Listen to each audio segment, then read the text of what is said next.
Hey everybody, good morning. So, 2 days ago,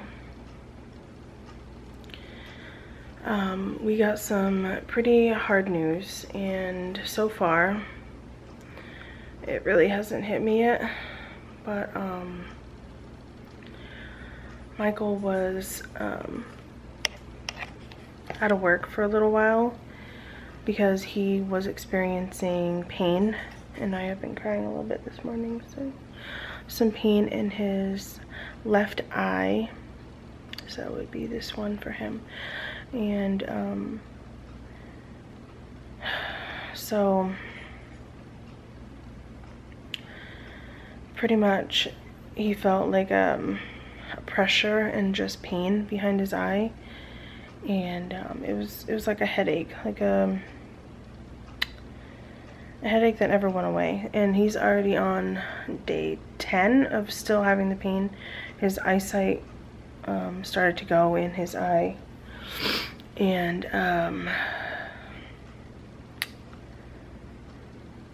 he can't see very well out of it at all. It's really bad. We saw the eye doctor yesterday, and he doesn't need glasses or anything like that. He ended up going to the emergency room 2 days ago for the pain, because he said, you know, I can't drive myself to work, and I can't work like this. So he did go to the emergency room twice, and so when he told them, you know, his eyesight pretty much is totally gone in that eye. They had him go to the emergency room.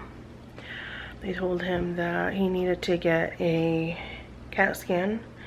So he got the CAT scan, and they saw a few things that they were concerned about. They saw that he had a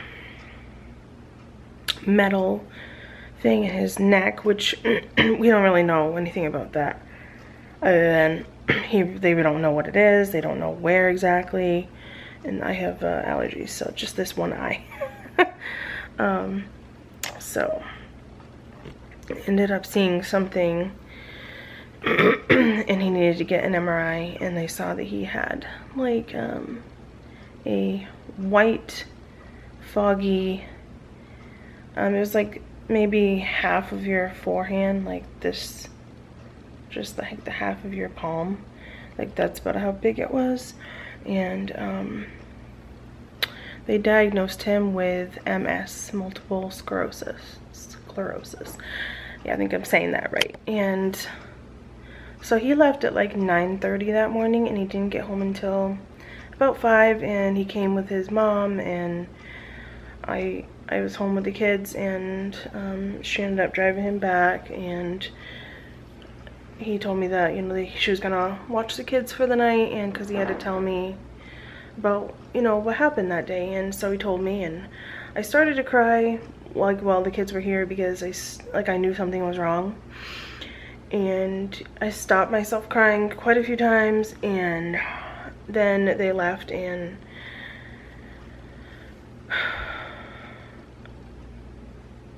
you know, he told me the news, and I didn't really know how to react, because I haven't even really like bawled my eyes out yet. I haven't done it yet.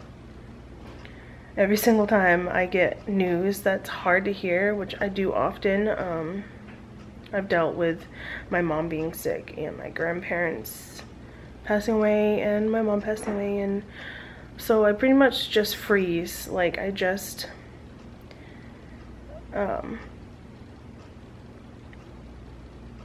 I guess I almost blank, and I don't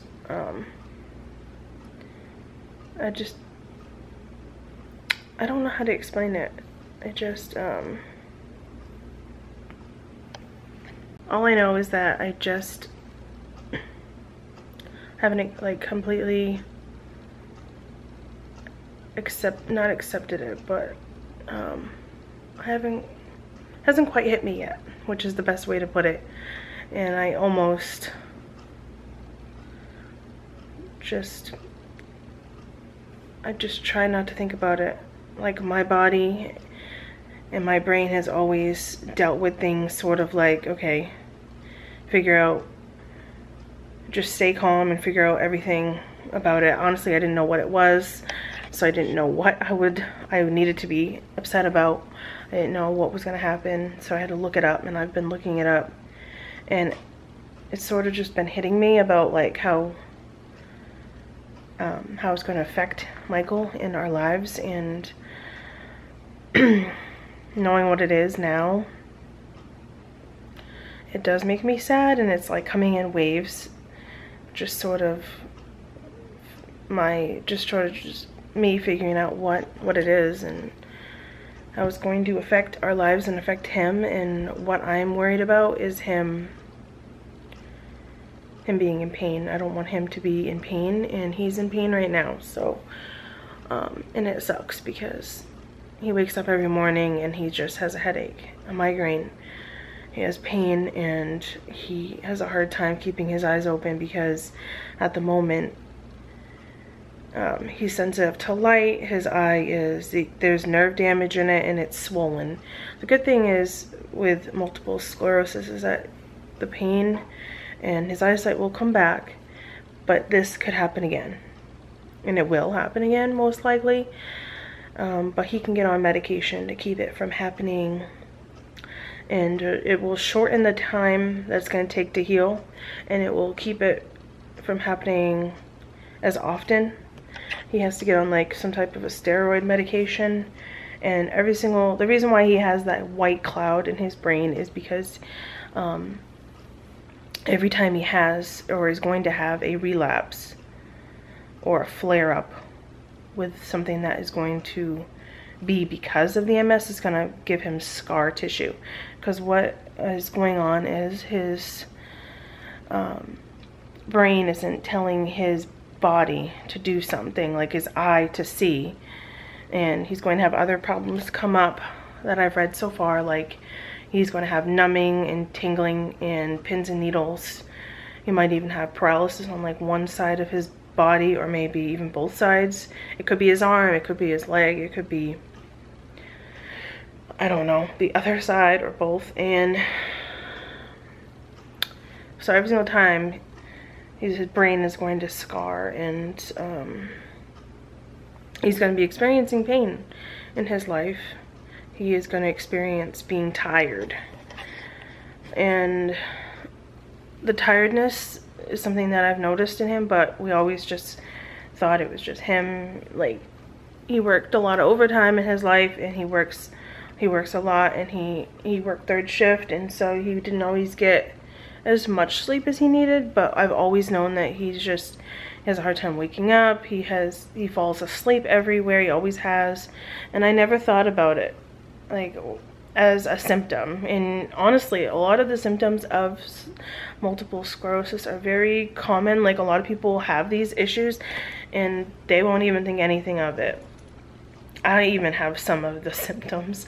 I mean, anybody could say, yeah, I'm also tired today, or yeah, it's hard for me to sit on the floor because like my feet go numb, or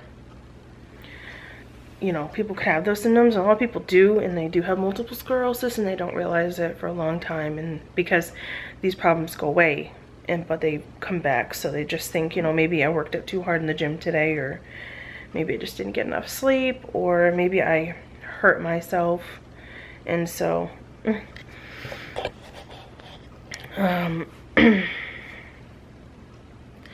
he is going to be tired more often. I read that he's going to be having a hard time with putting a lot of like strain on his body, like working out or doing anything physical. He might come to the point where he's like feeling like he can't go on, and that he's just done. And he should, and we've talked about it, and he really needs to like read the cues of his body, knowing how far to push himself, knowing the sign of, okay, I've had enough, I need to take a break now. Of course, the doctors don't want to always tell them of not to exercise or put, you know, a lot of strain in their body, but because, you know, they want people to be healthy, of course, but they need to be more conscious of the signs that they need to take a break or slow down, or just get a drink and relax and do more later. So I am worried that he's going to be in pain. I think that's the scariest part. You know, his leg could be in pain, or his arm, and of course he's in pain right now. And I feel so bad because he doesn't even want to wake up, because he knows as soon as he opens his eyes that he's going to experience pain and a headache. So far it's just really hard to see him that way, and he's taking it hard. I haven't seen him take it hard. Other people have.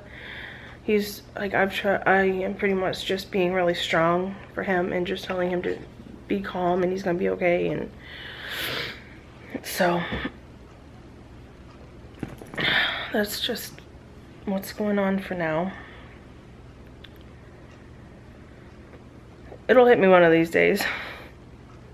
I know it will, and I'm just you know, he's gonna be there for me to calm me down. And he did tell the kids already that that's what he has. Well, he told Nathan. The other two don't really know right now, and Nathan doesn't even understand completely. He knew something was going on, and he knows that Daddy doesn't feel very good, and he knows Daddy will get better, which is what I told him. I was like, do you know what's going on with Daddy? I asked him yesterday. He's like, it's okay. I've calmed down now, he tells me, because Daddy will get better. And to me, the way Michael explained it, I think he understands it a little bit. My 7-year-old, almost 8-year-old, he's gonna be 8 in a couple days. His birthday's on the 29th, so today is like the 18th or 19th, so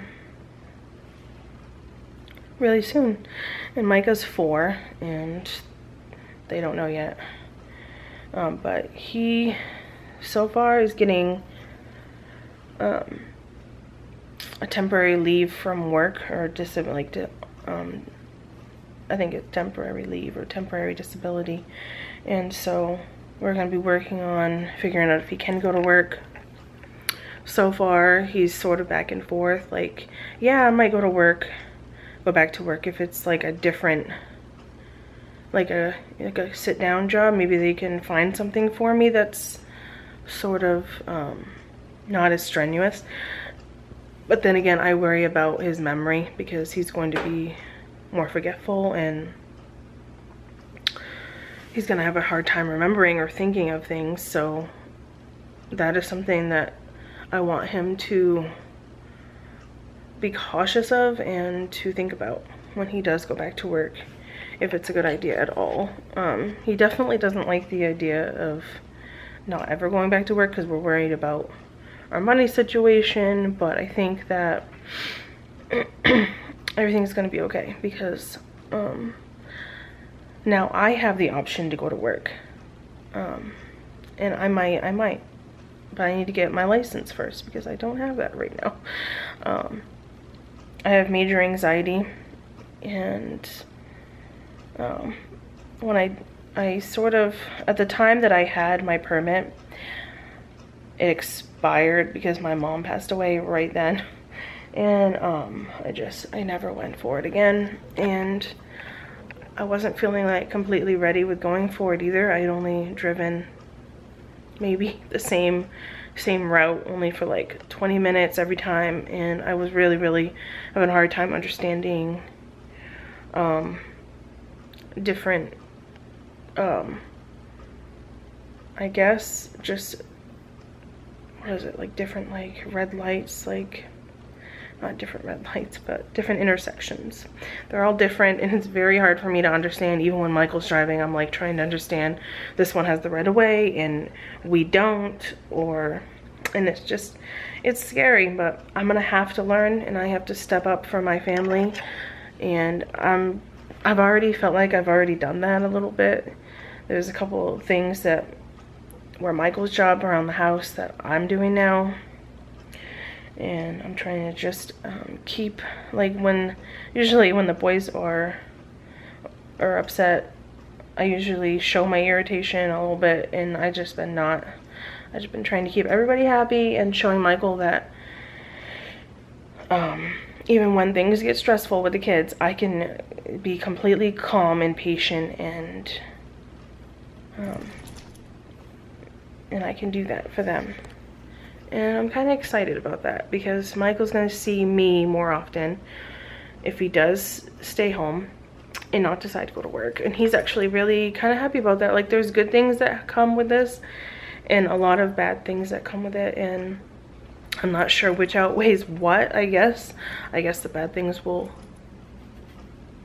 be harder as time goes on and we actually know what is going to happen, because not everybody has the same symptoms, and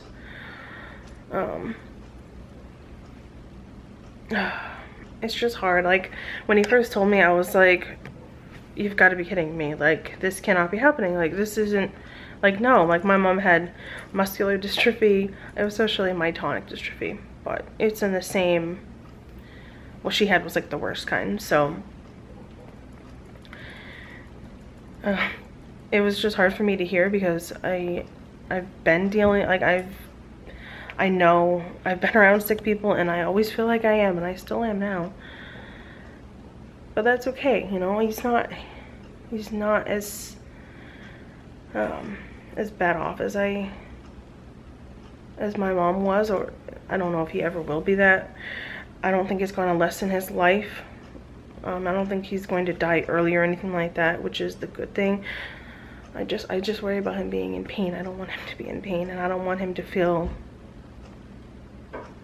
not like himself, is what he even told me. He's like, I just want to feel like my normal self, you know?